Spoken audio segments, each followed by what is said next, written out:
katika umahususi kuendelea kushughulika na ajenda ya lishe ambavyo imeainishwa katika maelekezo ya serikali na mkakati wa kitaifa wa mapambano dhidi ya masuala ya lishe uliopelekea mkuu wa nchi Mheshimiwa Rais Dr. Samia Suluhu Hassan kusaini mkataba wa kutekeleza afua za lishe kwa ngazi mbalimbali, kuanzia waziri mwenye dhamana, wakuu wa mikoa, hatimaye watendaji kwenye ngazi ya kata.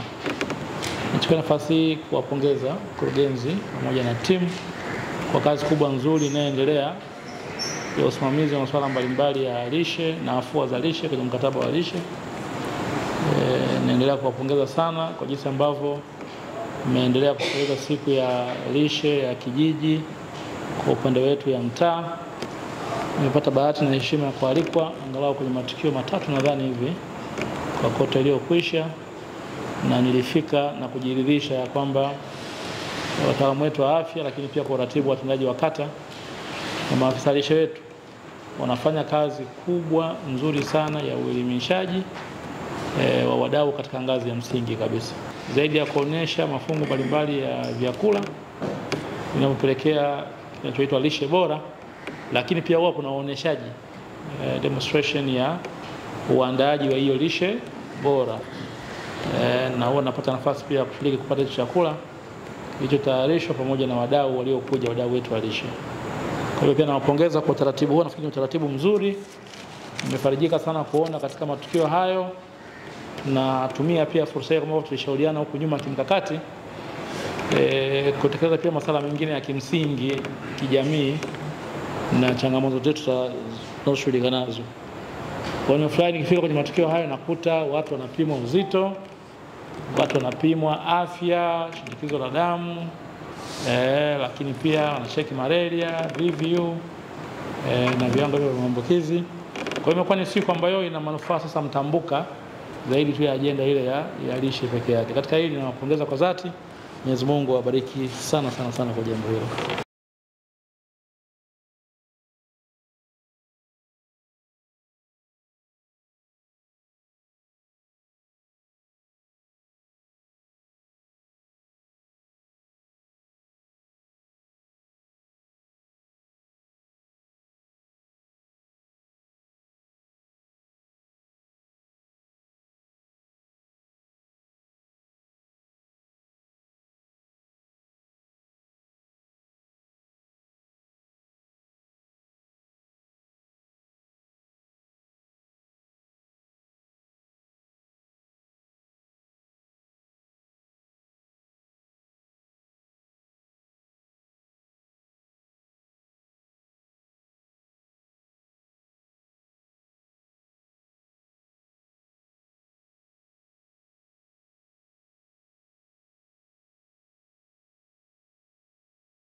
Sisi tunazungumza ajenda ya lishe, lakini lishe haipatikani kama mkulima hajalima. Serikali ya awamu ya 6 chini ya Rais wetu Dr. Samia Suluhu Hassan imewekeza parefu katika kuongeza tija kwenye kilimo, ambako sisi tunapata inputs kwa ajili ya ajenda yetu ya lishe, kuanzia kupima afya ya udongo, ruzuku na hivyo upatikanaji wa pembejeo bora pamoja na mbegu bora, lakini huduma za ugani ambazo zimeimarishwa sana.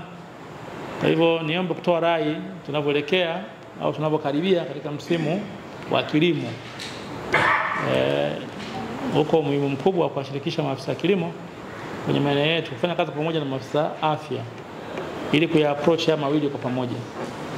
Tusiendee kilimo katika ujumla wake, watu walime tu mahindi peke yake, basi tuambie umuhimu wa kulima pia mboga mboga, kulima maharagwe, ili mafungo yale ambayo tunahanikiza katika elimu yetu, basi mtu ayalime kule shamba, realize kule maboga, realize miogo na kadhalika na kadhalika. Na mimi naamini ardhi yetu ya Dodoma ina accommodate uwezekano wa kulima mazao yote haya.